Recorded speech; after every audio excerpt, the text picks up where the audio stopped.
जय हिंद प्यारे बच्चों। एक बार फिर से मैं दिनेश कुमार आप सभी का स्वागत करता हूं अधिकारी वाला के ऑनलाइन प्लेटफॉर्म पे। और जो कि हम लोगों ने इस पे अचीवर बैच के नाम से बैच को आरंभ किया है, जिसका शुभारंभ हो चुका है, जिसमें आपको पहली क्लास हिंदी का विकास के रूप में सामने आई। और थोड़ा सा पिछले वीक में कुछ टाइम इश्यूज थे, ठीक है, जिस वजह से क्लास नहीं आ पाई। लेकिन आज के बाद कंटिन्यू आपको इस अचीवर बैच पे सारी क्लासें विधिवत तरीके से मिलती रहेंगी। तो आप सब तैयार हो जाएं और ज्वाइन करें अपने इस अचीवर बैच को। तो आज हम लोग इस क्लास में आरंभ करेंगे विश्व भूगोल से, वर्ल्ड जियोग्राफी से। और वर्ल्ड जियोग्राफी में हम लोग समझेंगे सबसे पहले यूनिवर्स को, अर्थात ब्रह्मांड को।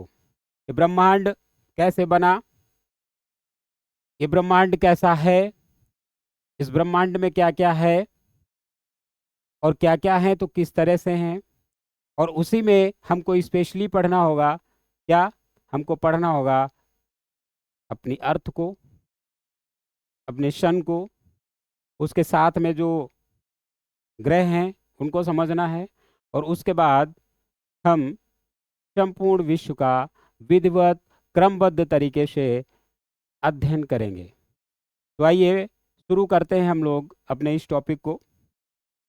तो जैसा कि मैंने बोला कि हम लोग शुरू करेंगे किससे, तो हम लोग शुरू करेंगे ब्रह्मांड से, ठीक है। हम लोग शुरू करेंगे ब्रह्मांड से। अब फिर से वही बात कि पहला सवाल, ये ब्रह्मांड है क्या, ठीक है।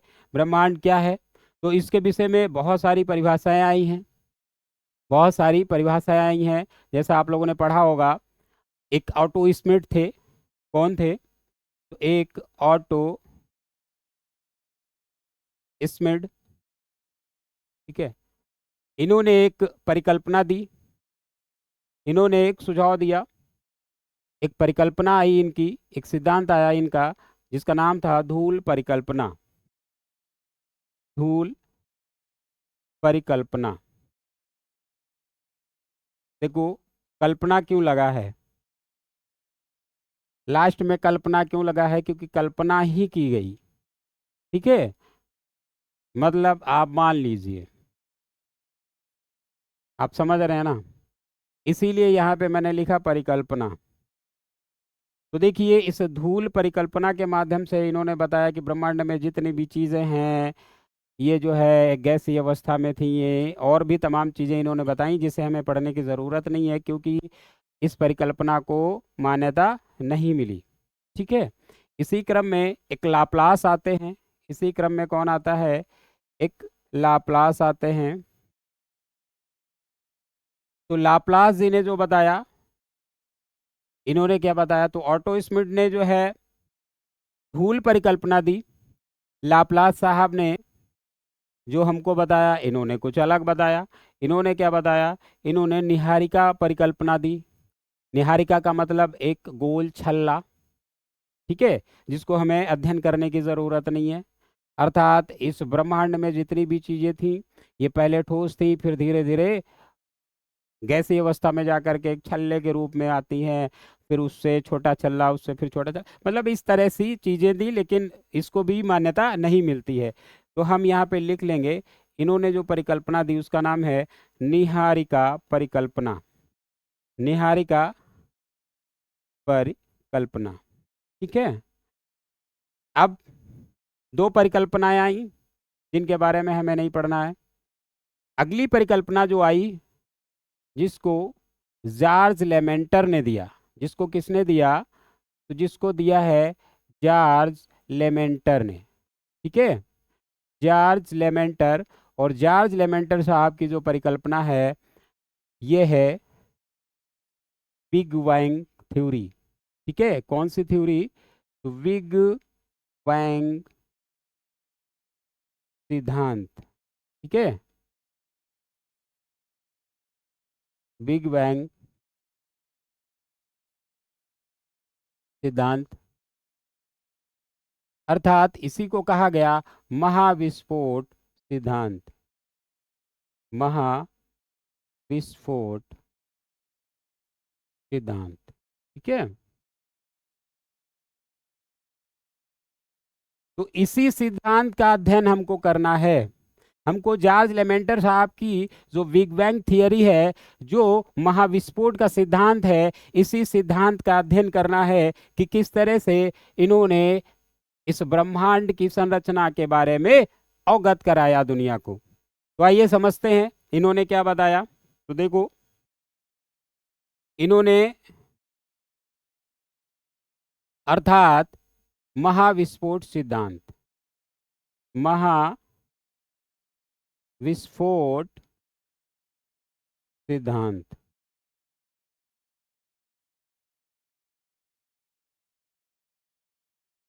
देखो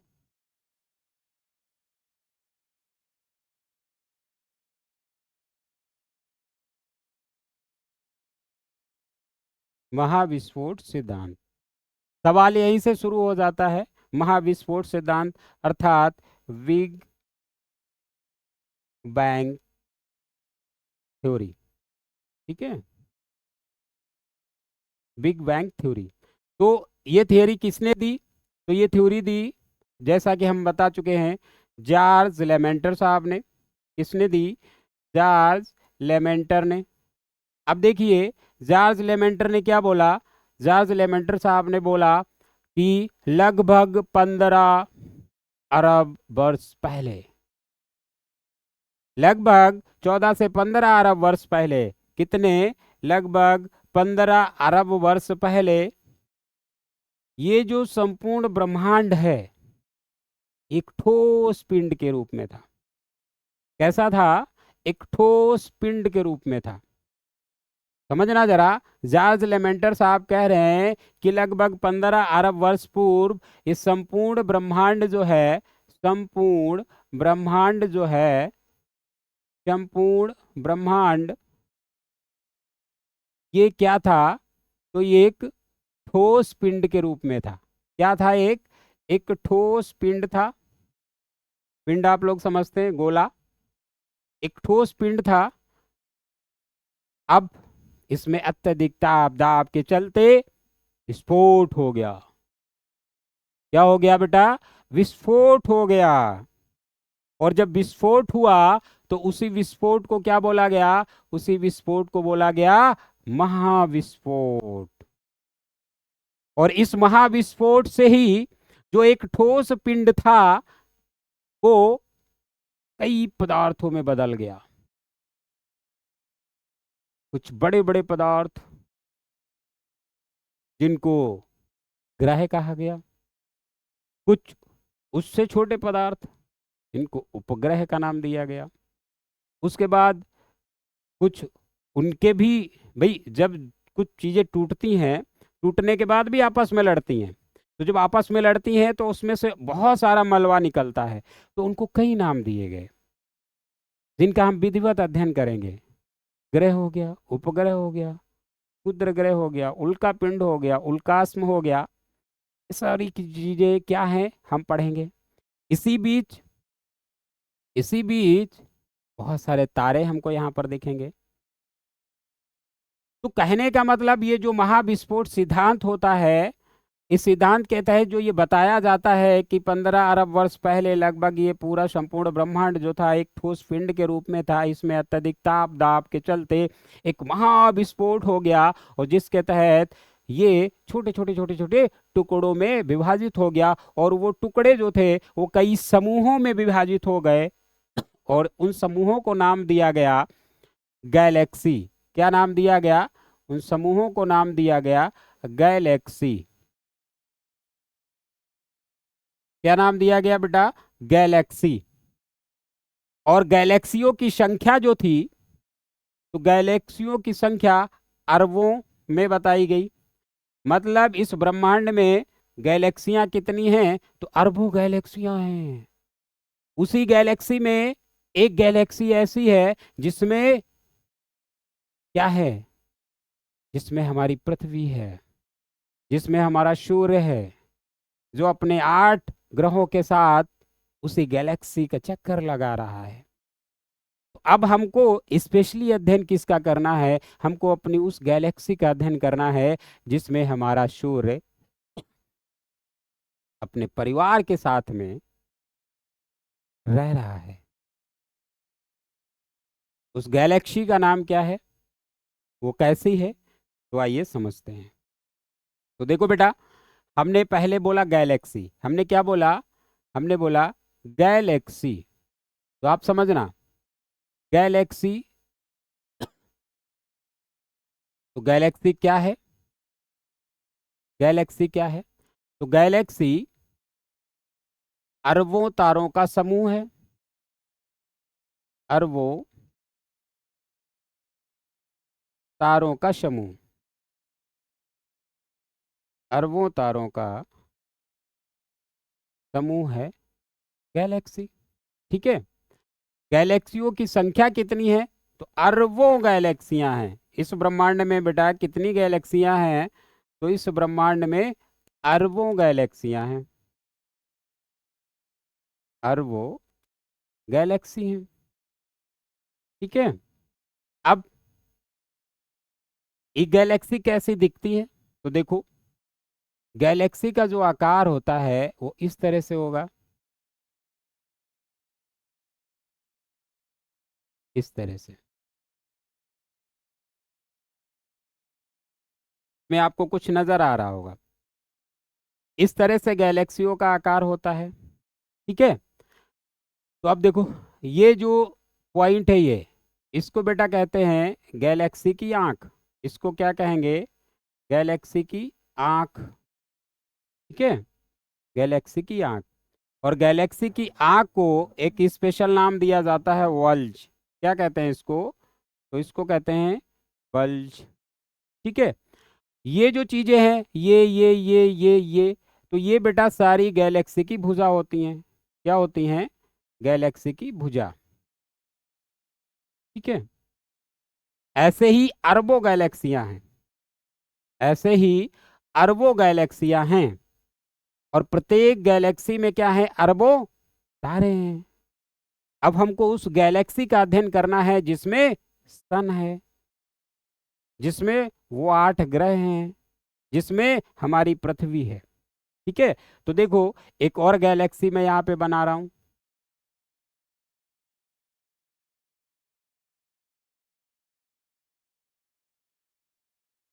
अब समझो जरा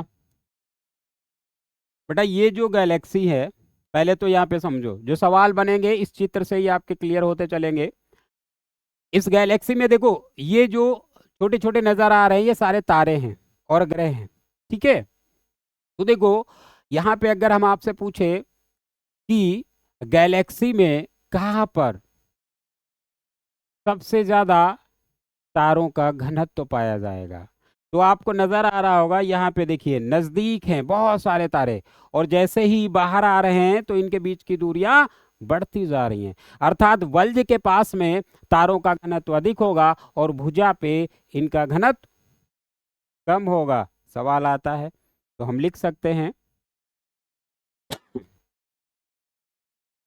घनत्व अधिक होता है, अधिक होता है।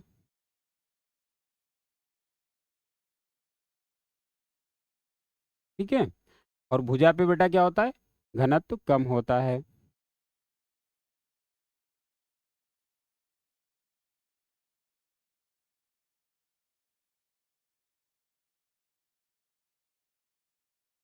ठीक है, इतना समझ गए? अब देखो, या इसको वो दूसरे शब्दों में पूछ सकता है। वो कहेगा कि गैलेक्सी में बाहर से अंदर की तरफ जाने पर घनत्व पर क्या प्रभाव पड़ेगा? यह घनत्व क्या होगा? तो अंदर जाने पर बढ़ेगा और अंदर से बाहर आने पर घटेगा। तो सवाल वो किसी भी तरह से घुमा के आपसे पूछेगा, क्योंकि एग्जामिनर क्या करता है? वो आपको उलझाने की कोशिश करता है, क्योंकि वो जान रहा होता है आप पढ़ के आए हो, वो भी जबरदस्त तरीके से। वो क्या करेगा, वो आपको फंसाने की कोशिश करेगा, आपके साथ खेलने की कोशिश करेगा कि वो किस तरह से एक साधारण सा सवाल भी आपसे गलत करवा ले। क्योंकि आयोग में कमीशन की ये जो सी होती है, सी, वो चाहे यूपीएससी हो, चाहे यूपीपीएससी हो, चाहे यूपी ट्रिपल एससी हो, इसका जो सी है, कमीशन है, बस इसी को समझना है। और इसको समझ गए तो आप इसको नचाएंगे, नहीं समझ पाए तो ये आपको नचाएगा। तो ध्यान पूर्वक इन चीजों को समझिए जरा, ठीक है। तो इतनी चीजें हो गई। अब देखो, जो हमारी गैलेक्सी है, जो हमारी गैलेक्सी है जिसमें सन है, तो मैं मान लेता हूं ये है, इसमें क्या है, इसमें बेटा हमारा सन है, ठीक है, हमारा सूर्य है। इसी गैलेक्सी में हमारा सूर्य है। वक्रतुंड महाकाय सूर्यकोटि समप्रभा निर्विघ्नं कुरु मे देव सर्वकार्येषु सर्वदा। तो बेटा ये सूर्य इसमें है, अर्थात इसी में हमारी अर्थ है, हम भी इसी गैलेक्सी पे हैं। तो इसी गैलेक्सी का हमें अध्ययन करना है।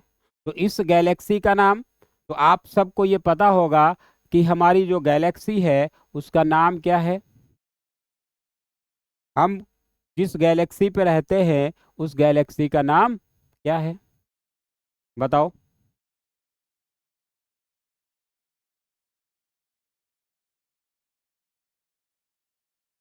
बहुत साधारण सी बात है बेटा, बताओ हमारी गैलेक्सी का नाम क्या है।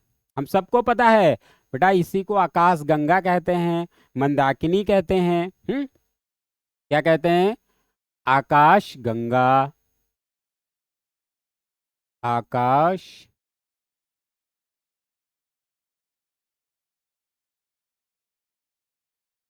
गंगा,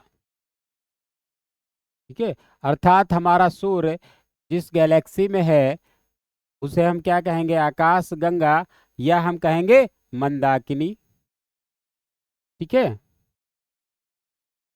मंदाकिनी।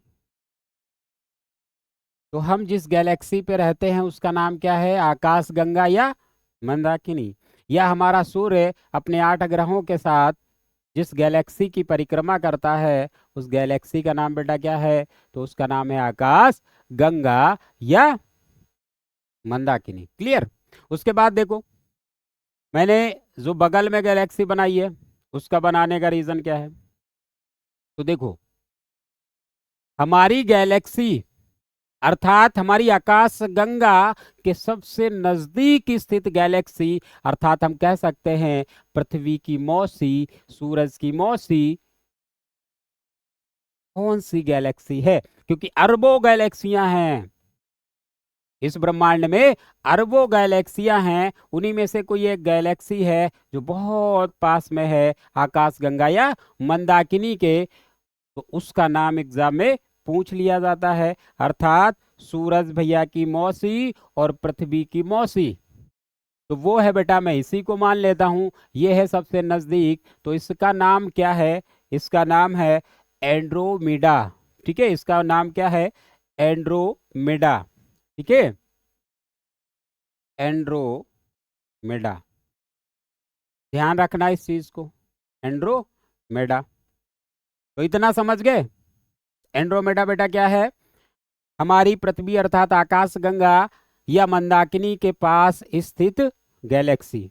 गैलेक्सी क्या है, गैलेक्सी अरबों तारों का समूह है।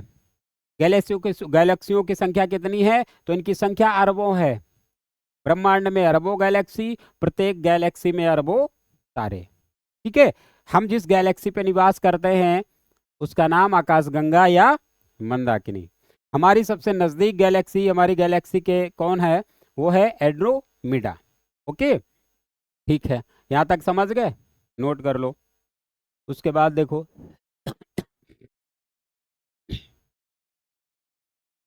आगे बढ़ते हैं। फिर एक वर्ड आता है निकल के, Orion nebula, Orion nebula, Orion nebula. बेटा ओरियन नेबुला क्या है, ओरियन नेबुला। देखो, ये सबसे ज्यादा चमकीले तारों का समूह है। मतलब हमारी गैलेक्सी में अरबों तारे हैं, उनमें से समूह में है तारे एक लाइन से, तो एक लाइन ऐसी है जो सबसे ज्यादा चमकती है। आप समझो जरा फिगर के माध्यम से। देखो बेटा, ये हमारी गैलेक्सी है, ठीक है, ये हमारी गैलेक्सी है। तो इस गैलेक्सी में अरबों तारे हैं। अरबों तारों में से मैंने मान लिया एक ये लाइन है, ये कुछ तारों का समूह है, ये कुछ तारों का समूह है। और कैसे तारों का समूह है?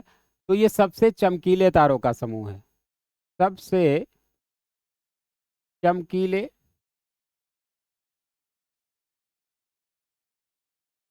चमकीले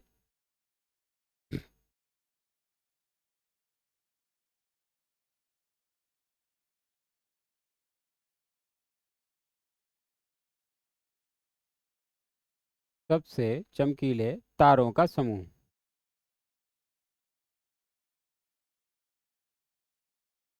ठीक है, सबसे चमकीले तारों का समूह।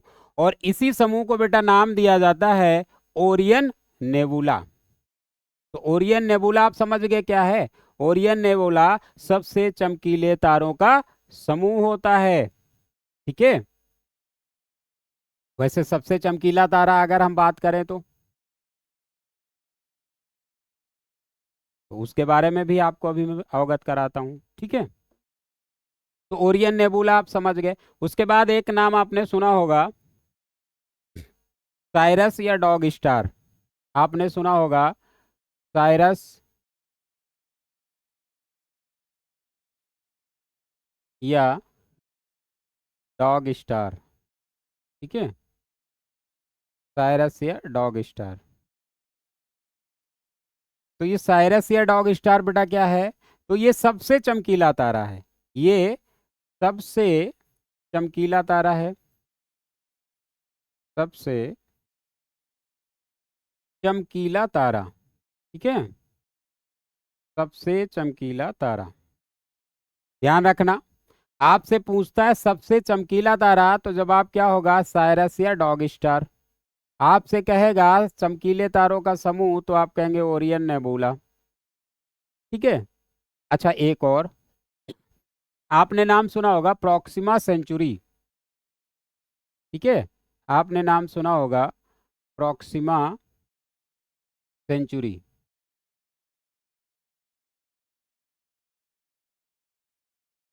प्रॉक्सिमा सेंचुरी, बेटा प्रॉक्सिमा सेंचुरी क्या है? तो ये सूर्य के सबसे नजदीक स्थित चमकीला तारा। ध्यान रखना, सूर्य के सबसे नजदीक स्थित चमकीला तारा है प्रॉक्सिमा सेंचुरी, और सबसे चमकीला तारा है साइरस या डॉग स्टार। ठीक है, इस चीज को ध्यान रखना। सूर्य के सबसे नजदीक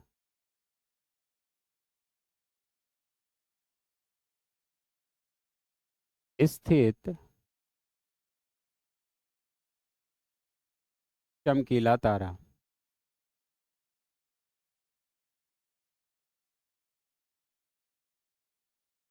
ठीक है, इतनी चीजें समझ गए आप? ओरियन नेबुला क्या है, साइरस या डॉग स्टार क्या है, प्रॉक्सिमा सेंचुरी क्या है, एंड्रोमेडा क्या है, आकाशगंगा और मंदाकिनी क्या है। अब देखो मैं आपको बताऊं, आपने ओरियन नेबुला देखा है? आपने ओरियन नेबुला देखा है? नहीं देखा? अभी मैं बताऊंगा, बोलोगे हाँ सर मैंने तो देखा है। देखो बेटा, जब मौसम साफ होता है, जब मौसम साफ होता है ये तब दिखाई देता है। तो देखो कई बार गर्मियों में जब आप छत के ऊपर सोते हो और साफ मौसम है, आप आकाश की तरफ देख रहे हो, तो आपको एक लाइन बनी हुई नजर आती है दूधिया कलर की। एक दूधिया कलर की लाइन बनी हुई नजर आती है। लाइन क्या, एक सड़क की तरह बना हुआ नजर आता है, दूधिया कलर का। सबने देखा है, हम लोग भी देखते थे, कहते इंद्र का रास्ता है ये। तो बेटा वो क्या है? वही है ओरियन नेबुला, वही है गैलेक्सी की एक भुजा जो हमको दिखाई देती है।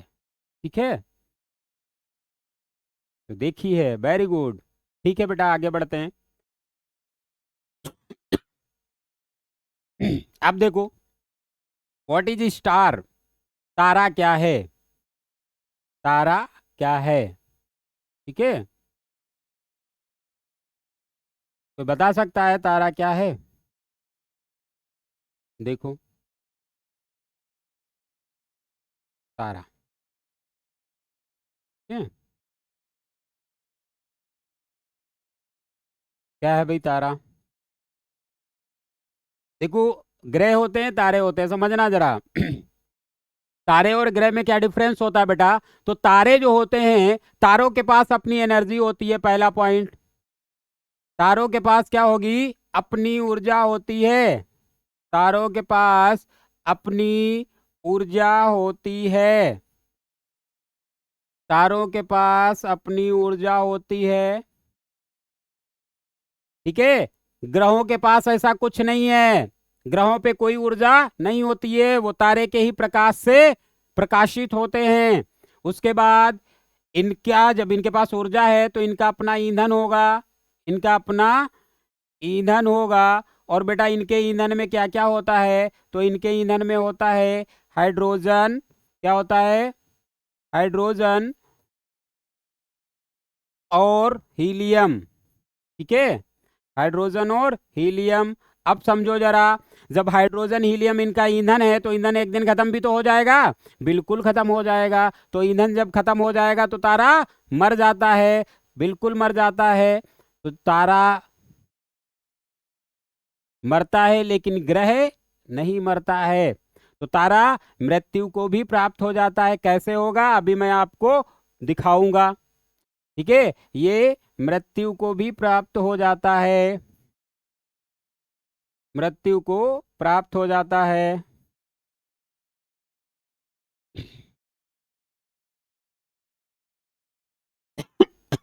ठीक।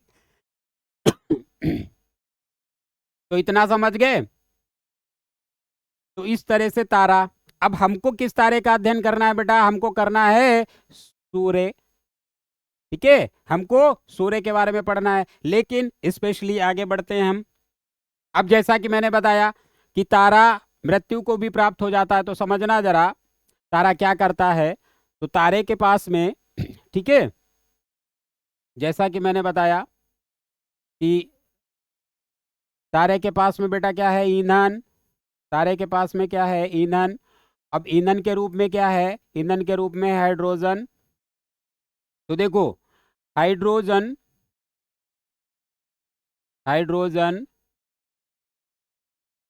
के चार,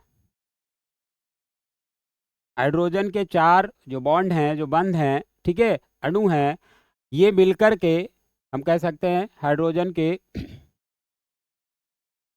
चार अणु मिलकर क्या करते हैं? हीलियम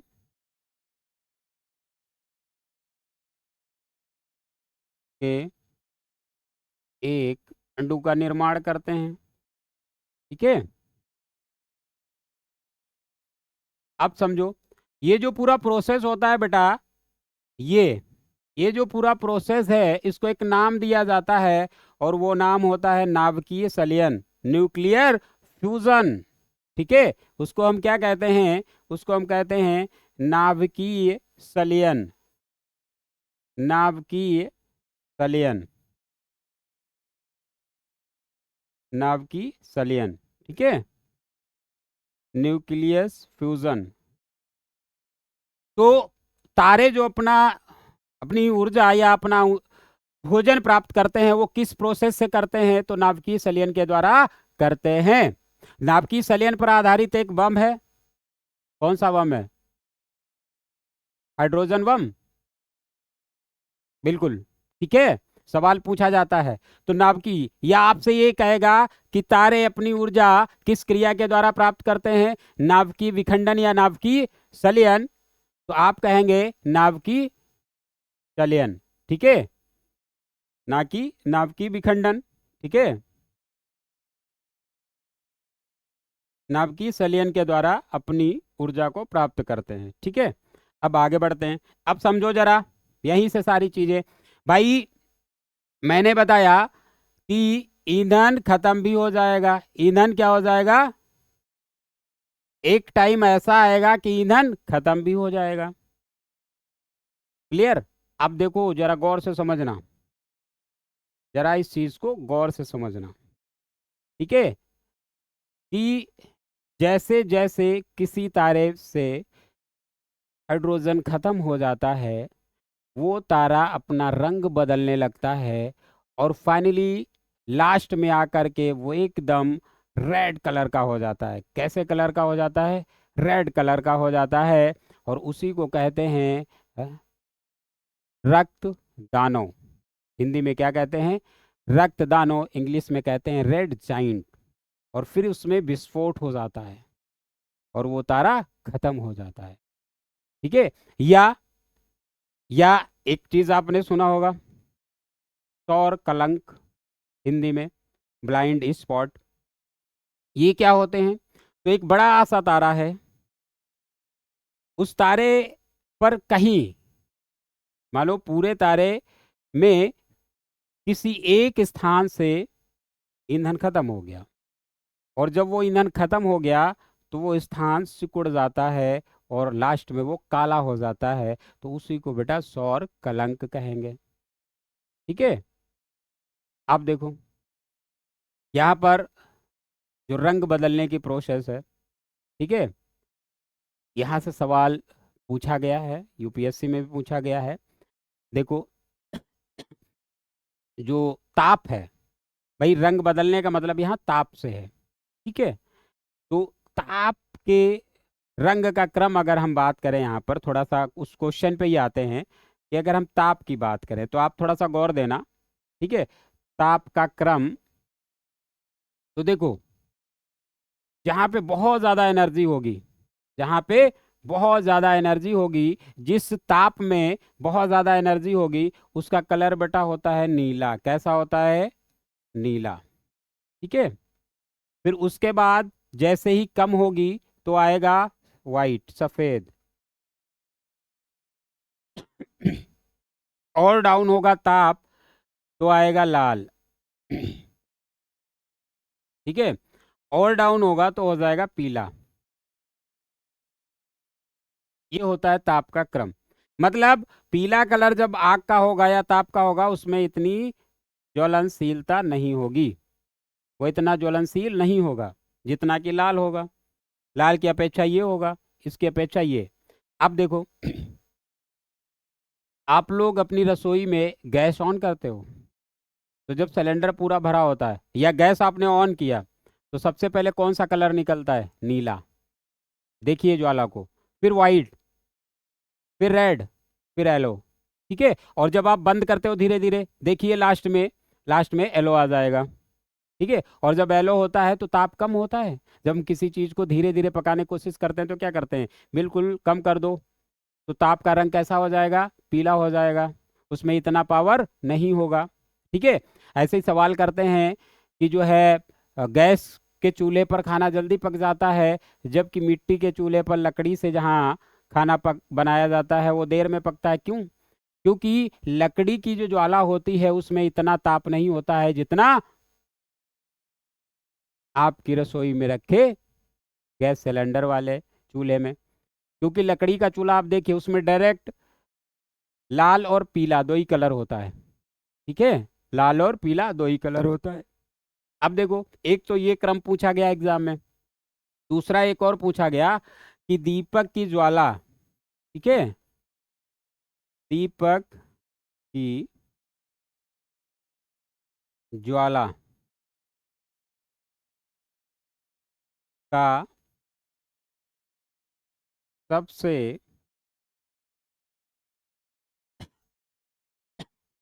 आंतरिक ताप का रंग। ठीक है, आंतरिक ताप का रंग। तो इसको, ये जो मैंने क्रम बनाया है ना, इसको आप ऐसे कर दो। ठीक है, मानो मैं ये दीपक बना देता हूं भाई। ठीक,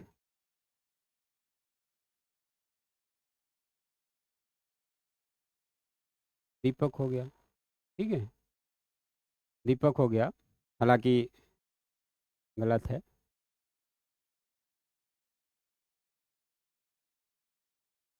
देखो,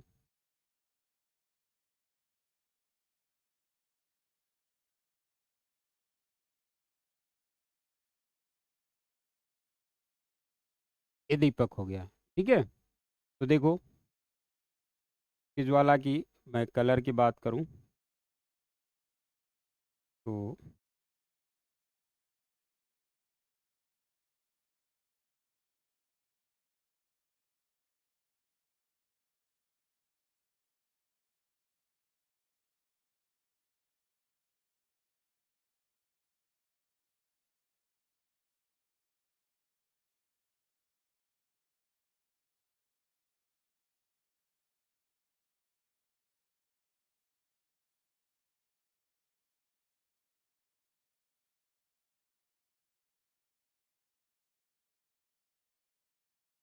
कुछ इस तरह से आएगा, इसमें वाइट नहीं है। ठीक है, तो देखो सबसे ऊपर तो येलो आ गया, ये सबसे ऊपर हो गया, फिर रेड हो गया, है ना। तो सबसे आंतरिक कौन सा होगा? नीला होगा। तो बस यही आपका आंसर था। तो इस तरह से भी पूछा गया है। ठीक है, तो यहां तक चीजें समझ में आ रही? नोट डाउन कर लो।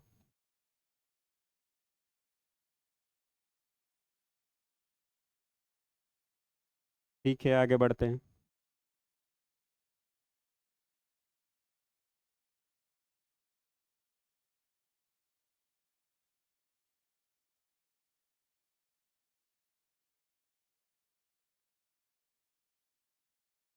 अब देखो, रेड जाइंट, हमने अभी आपको बताया, रेड जाइंट, रेड जाइंट या रक्त दानव।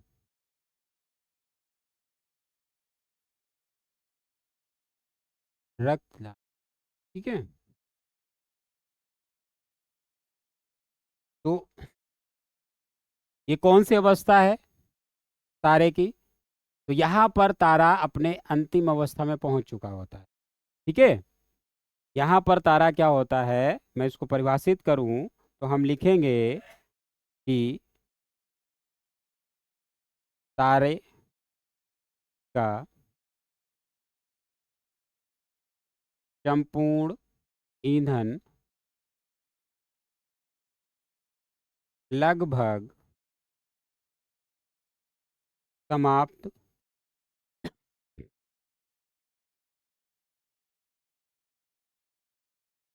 हो चुका है। ठीक है, अब ये कैसा दिख रहा है? ये पूरा लाल दिख रहा है, रक्त दानों की तरह ये नजर आ रहा है। ठीक है, ये क्या नजर आ रहा है? तो ये रक्त दानों की तरह नजर आ रहा है। ठीक है, अब अब देखो, अब इसमें होता है विस्फोट। इसमें क्या होता है? इसमें होता है विस्फोट। इस विस्फोट को बेटा हम कहते हैं सुपरनोवा विस्फोट। तो हम क्या कहेंगे? सुपरनोवा विस्फोट। सुपरनोवा विस्फोट। ठीक है, तो अब आपसे कह देगा कि सुपरनोवा विस्फोट क्या है।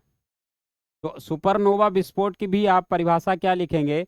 आप लिखेंगे कि जब तारे की संपूर्ण एनर्जी खत्म हो जाती है और वह अपनी अंतिम अवस्था में पहुंच जाता है तो पूरी तरह से लाल कलर का दिखाई देता है, एक राक्त दानों की तरह नजर आता है। और उसमें एक विस्फोट हो जाता है, अर्थात तारे की अंतिम अवस्था में जो विस्फोट होता है, उसी विस्फोट को हम क्या कहेंगे? उसी विस्फोट को हम कहेंगे सुपरनोवा विस्फोट। ठीक है, तो सुपरनोवा विस्फोट क्या है वो आप समझ गए। ठीक, अब देखिए, जब इसमें होता है विस्फोट बेटा, तब इसमें कुछ चीजें निकलती हैं। ठीक है, इसमें कुछ चीजें निकलती हैं, वो क्या होती हैं? तो देखो, समझते हैं उनको। ठीक है।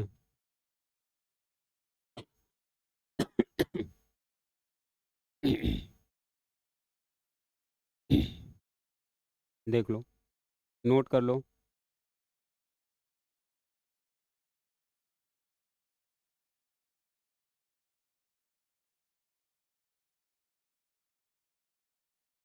देखो, सुपरनोवा विस्फोट,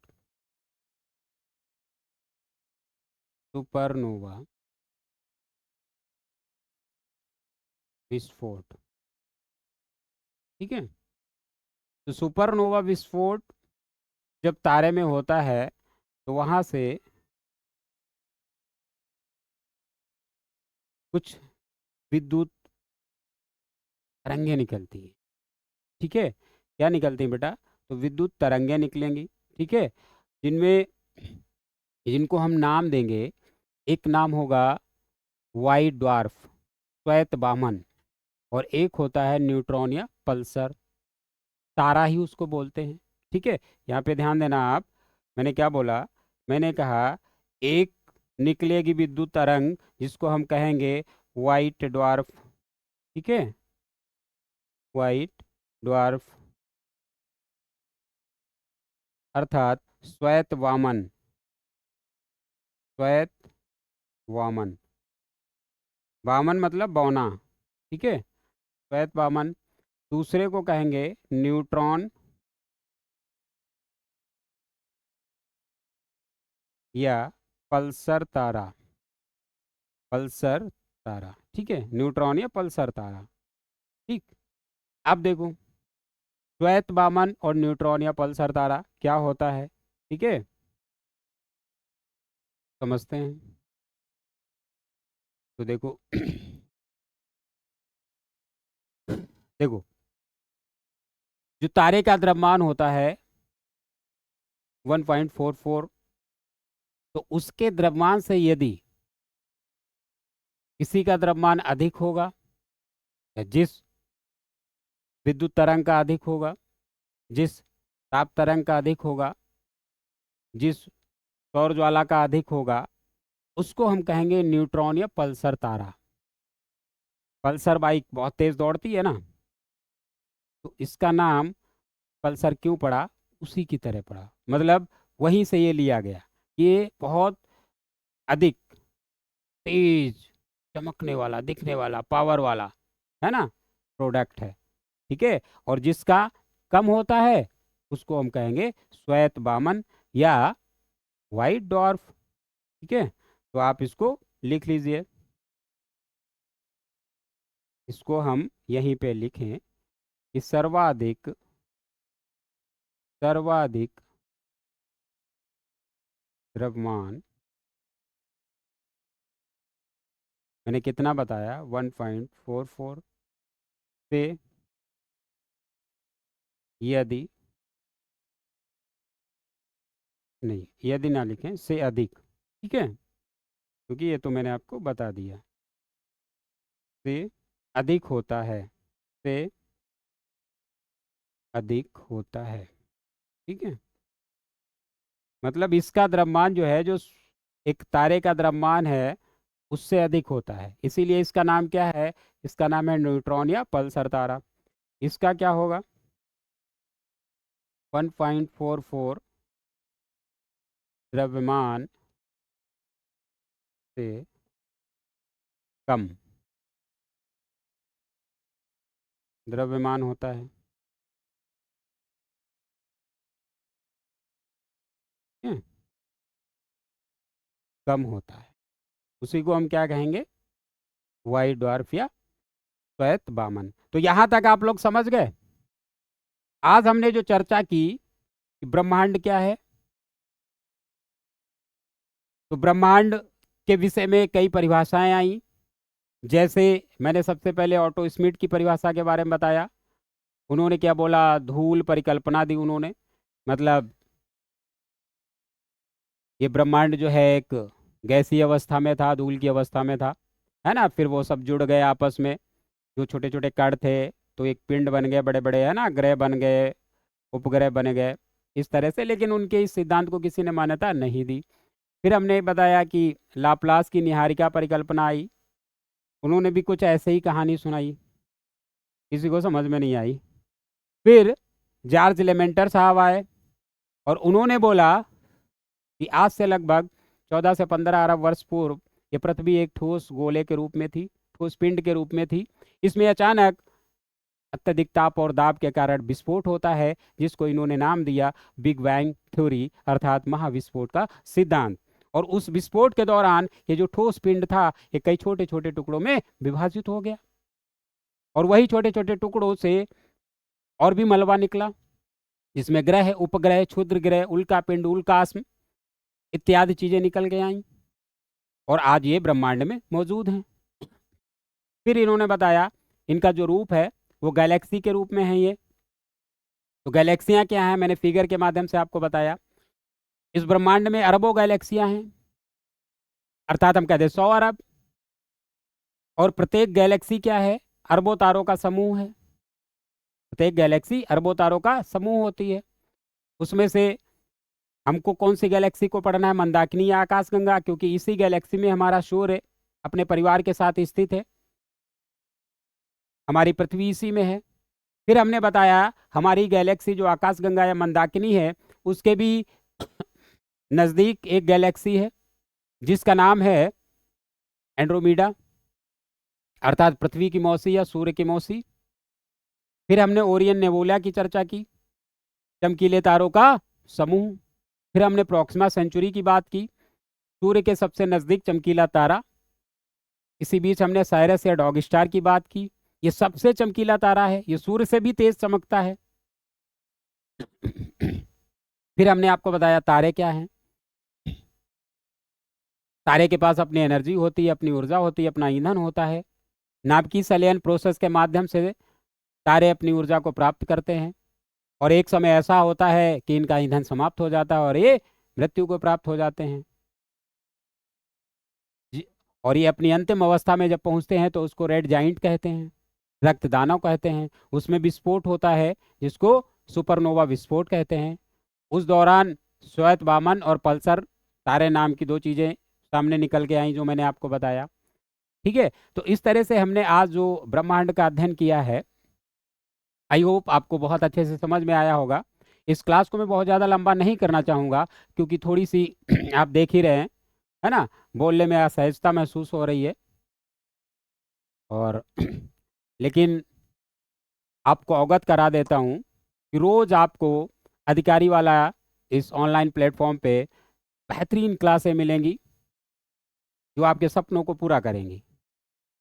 तो एक बार फिर से मेरे सभी प्यारे बच्चों को जय हिंद।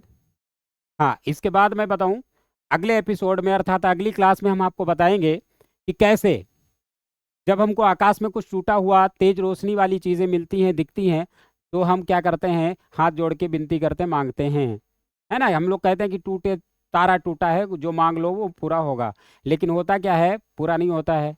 क्यों? क्योंकि जो टूट रहा है वो तारा है ही नहीं। वो क्या है? क्योंकि तारा आपको दिखेगा नहीं, जो दिखता है वो कुछ और है। हम तारा समझ के मांगते हैं, इसीलिए मनोकामना पूरी नहीं होती है। तो मैं अगली क्लास में आपको बताऊंगा कि वो क्या होता है। हम अगली क्लास में आपको अपने ग्रहों का अध्ययन करते हुए बताएंगे कि कैसे मॉर्निंग स्टार और इवनिंग स्टार, बोले तो शुक्र, ठीक है, सारे तारों का और सारे ग्रहों का विधिवत तरीके से अध्ययन करेंगे। तो जय हिंद साथियों, पढ़ते रहो, हंसते रहो, और इसी तरह से अचीवर बैच को देखते रहो। Thank you.